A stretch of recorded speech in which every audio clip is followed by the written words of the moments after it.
Since the first big eruption nearly 2 weeks ago, about 3 inches of ash has fallen here on the ground. Over the weekend it rained, and it compressed that 3 inches of ash down to about 3/4 of an inch. It's pretty heavy, it's very thick, and it's fallen down and smothered the crops here on the ground. 5% of the wheat crop is gone, valued at more than $3.5 million. 50% of the alfalfa crop is down. Hay is also damaged. Crop losses alone in Adams County will exceed $11 million, and that doesn't include damaged farm machinery. The muddy water flowing into the Pacific Ocean from the Columbia River tells the story. If only all the mud would flow into the ocean. Instead, it is clogging part of the Columbia River Channel, keeping 10 cargo ships riding at anchor in Astoria because they can't get to ports further east.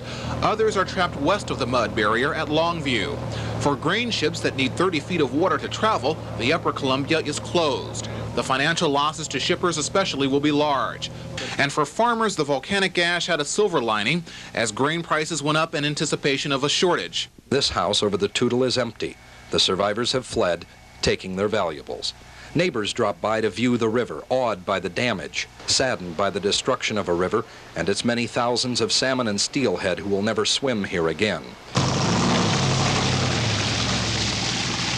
The survivors in the Toutle River Valley try to go about their daily business, driving to the nearby store for groceries, stopping in for gas. A businessman tries to clean up the muddy ash, muttering words we cannot repeat on television. The children's toys look neglected, but they aren't neglected, only victims of nature's abuse. Betty Franz and her husband will probably be 2 of the people forced to evacuate their homes this fall. Their house and cattle ranch are on low land in Castle Rock, right next to the Cowlitz River. This used to be 35 acres of prime grazing land. After the volcano erupted, it turned into 35 acres of mud. At this spot right here, the mud is 12 feet thick. Dredges will be clearing mud from the Cowlitz River, but officials fear the job won't be finished before the heavy rains come this fall. That could mean Betty Franz and her neighbors might be faced with the worst flooding this area has ever seen. The first mudslides 6 weeks ago buried their barn and several trailers and heavy equipment. The house was saved, but all the cattle had to be sold. There was nothing left of their pasture. Oh, I just wonder how long it's going to take for us to get our place where it looked like it used to look. You don't plan on leaving, though? No. We figure it'll probably take at least 2 years to get new pastures established in here. And as I say, I want to see what's going to happen this winter first, when the river comes through here, and see what goes. Why not just pack it up and leave? Oh, we've got too much here. We've worked on this place, we've raised cattle on the place, we enjoy doing what we're doing here. The layers of mud have turned to clouds of dust in the dry weather, making life even more difficult here. Still, small cottonwood plants have begun to sprout up through the mud. The Franzes had counted on their cattle ranch to carry them through retirement. But now retirement will have to wait a few years as the Franzes try to rebuild and prepare for the floods that are certain to come this fall. About 4 to 5 square miles of the north end of the Lummi Reservation is completely underwater. All roads leading in are blocked. The only way to get onto the reservation is by helicopter or boat.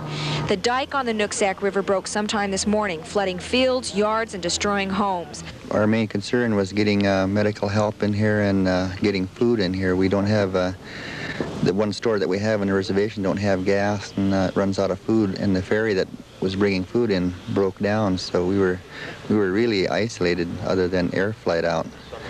But I think hopefully it's under control. With no gas, no food, and no way off the flooded reservation, the situation is desperate.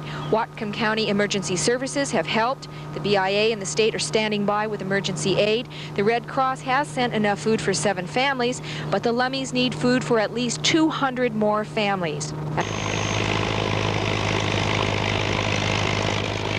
Highway 14, the main east-west artery along the Washington side of the Columbia Gorge, choked by ice and snow late Tuesday night, is now open to all traffic. Some of the first vehicles over the road this morning brought needed supplies. The first trucks pulled into grocery stores in Stevenson. They arrived early. These are the first shipments of fresh fruit and vegetables into town in 2 weeks. Mostly flour, sugar, all the staples, and all the paper goods. Just anything that a person would really need to stock up on to cook in the future, you know, more or less. When the rain stops and the skies eventually clear, many of the workers in this county won't be going back to their regular jobs.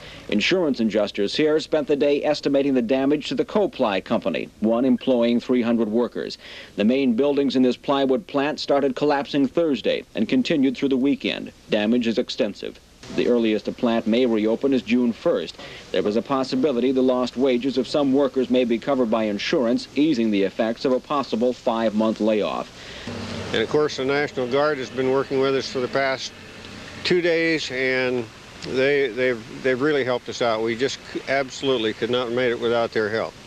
And despite the efforts to convoy emergency food supplies into the town at the height of the storm, we're now told that those food supplies never arrived. But now that the weather has returned to something resembling normalcy, food deliveries have returned to normal. We watched supplies being unloaded at both the town's main grocery store this morning and at one of the 3 restaurants here. A week ago, last Friday, we got anything in at all. What were your biggest shortages? Eggs, bread, milk, about anything perishable, meat, things like that. So I presume you're mighty happy to see it arrive. Oh yeah, it's a lot of work, but we're glad to see it here, get back to normal again.